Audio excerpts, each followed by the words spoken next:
Hey, it's me, MLB. Here is chapter 35 of Gains, and this one is titled, Mina is Living Off Crumbs. You had packed that protein bar that you liked from yesterday in your bag today, so after a good guzzle of water, you pulled it out to have a bite. Ooh, what's that, Yin? Mina asked as she bounced over and dropped down beside you. It's a protein bar, you said with a smile. I went shopping with Kiri and, well, yeah. It was inevitable, Mina ended for you. You chuckled knowingly. Yep. Is it any good? Mina asked. Actually, yeah, and it's really filling. I tried this flavour last night and really enjoyed it, you said with a smile. So I don't mind eating it today at all. You and Kiri spend a lot of time together, hey? Mina said with a sly smirk. Any reason for that? You hummed shyly, feeling your heart rate suddenly increase as you avoided eye contact. I don't know what you mean. Of course you do, Mina teased with a nudge to your arm. Do you like him? He's pretty cute. You felt your face go a little warm and coughed as a small piece of protein bar suddenly took a left turn into Lung Street. What are we talking about? What are we talking about? Hagakure asked, her shorts and top floating over to get in on the gossip. You had clammed up by then. You actually really did like Kiri, but you certainly didn't want that to get out. What if he didn't like you back like that and it completely terminated this cool thing that you had going on? You didn't want to jeopardize that. Mina had been talking to Hagakure while you'd been thinking about Kiri, and then Mina's voice pierced your thoughts. So, what else did Kiri get you to buy? She asked eagerly. Me? He talked me through a whole heap of things. He knows a lot of stuff about, stuff. You replied vaguely. You didn't want to appear panicked, but at the same time you were a little panicked that you would have to explain why all of a sudden you had opted to bring salads and protein bars on the walk. Can I see? Mina asked brightly, reaching for your bag. Okay girls, let's keep going, Yumomo suddenly called out, and it made Mina pause and you sigh with relief. They were going to see your food eventually, but you needed time to mentally prepare for it. Right, Mina replied to her, jumping up to grab her own bag as you put your water bottle back in your bag and zipped everything up again. It was indeed a beautiful day, and you took a moment to look around and appreciate the beauty around you. You and the girls had walked for about 50 minutes now, before the first drink break, so you'd gotten quite a fair way up the side of the mountain. The sun was almost at its peak now, but it wasn't too hot.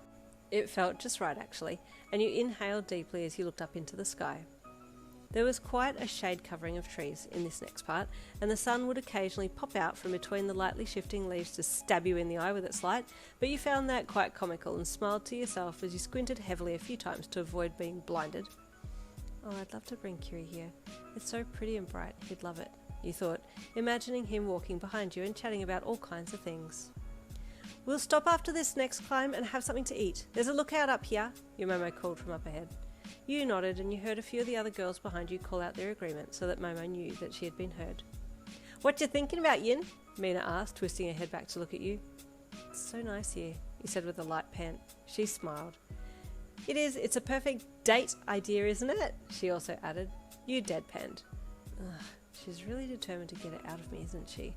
What should I say? I do like him, and if he asked me out, as if that would ever happen, I would definitely say yes, but I don't want to even think about anything that's impossible anyway. I'm just enjoying our friendship. The next part of the walk was indeed a climb, and you had worked up a sweat and an appetite by the time you had pulled up to have some food. Yumomo, that was a workout, Yorika called to the gorgeous leader of the group. I thought this was supposed to be a relaxing walk. Think of it as light training, Yumomo replied as she pulled out her lunchbox that was packed full of veggies, rice, omelettes and other kinds of knickknacks. Every eye in the immediate vicinity was on her lunch, and a few made sounds of envious delight when they saw it. Oh, that looks so good, Yorika drooled. Yumomo, you always have the perfect lunches, Ribbit, Tsuyu said, pulling out a sushi roll and swallowing it down. Oh, you're all welcome to have some, Yumomo offered graciously. I made sure to bring plenty. If you're offering, Yorika said, sidling up a little more. You shyly unzipped your bag and pulled out a pre-packaged salad, and the sound of it made everyone look at you next. Hey, that looks super yummy, Yin. Where'd you get that from? Mina asked extremely loudly. Oh, she wants me to say it was Kiri that bought it, you thought, pausing before speaking. I went shopping with Kiri and he said these ones were nice, so I bought one, you said in an even voice. The other girls didn't seem to react, but you could see that Mina was internally fangirling. I'm gonna say it, Yin and Kiri are such a cute couple, Mina suddenly blurted out. Oh, are you two dating? Yorika asked with sparkly eyes. No, we're not. We're just friends. But Mina here, you pointed to the bubbly girl, is desperate for some goss and keeps trying to get me to say I like him or something. You had kinda had it by that point and didn't mind outing her. She had been on your case for a while now today and you wanted her to get off, please. Not a fun position to be in. Chapter 36 coming tomorrow. See you all then.